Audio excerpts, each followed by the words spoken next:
mañá marchan da praia e aí non queda nin rata.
A roubar e acabar ca nosa vida. Pero moito cambiou a cousa e acabou sendo querida. E por iso a estes piratas imoslle dar a benvida.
E dis que ali mesmo na praia dous tipos que eran moi listos soterraron o tesouro segundo o tiñan previsto.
aquel lugar onde agochar o tesouro e onde o tiñan que enterrar. E despois dunhas trompadas que din se puxeron a dar, colleron un par de palas e empezaron a escalar.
descúbrese con espanto que queren roubar o Cristo moi cerca do Campo Santo. Pero os cisterráns alerta da Igrexa a Campo Santo e dis, deixa no sitio unha cruz e dis non valía tanto.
Contentos e convencidos de que o da barba dourada levan a bordo metido, pero van moi enganados porque o Cristo está escondido na boca de cabanas que foi onde aparecido.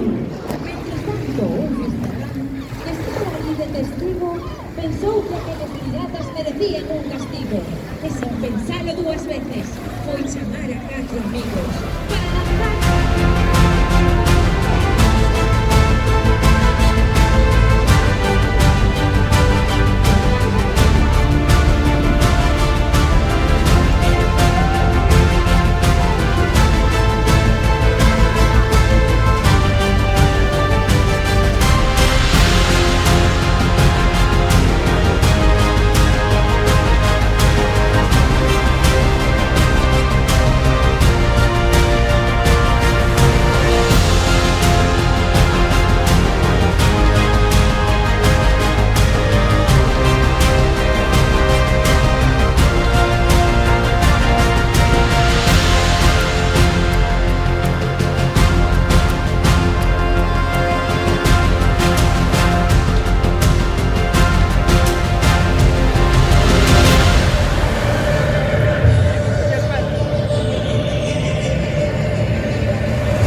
que enterraron.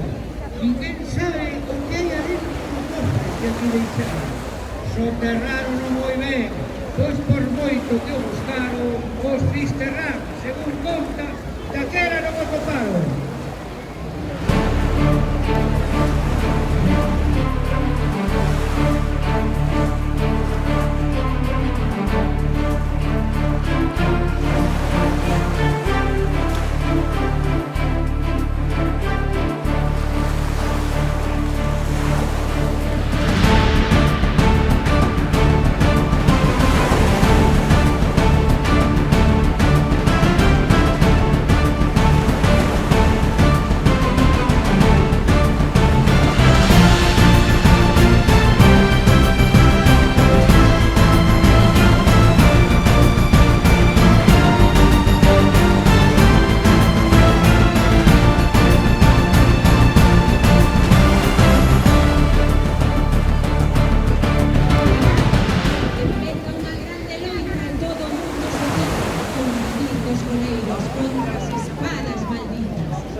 Dándose bicos e abrazos como fan os amiguiños, van desenterrar o cofre e despois a beber viño cando despregue a pancarta que indica a fin do camiño.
van correndo todos xuntos ata subir o castillo para facer o desfile a todo bombo e platillo e logo a comer ligueiróns con Ribeiro ou Alvariño.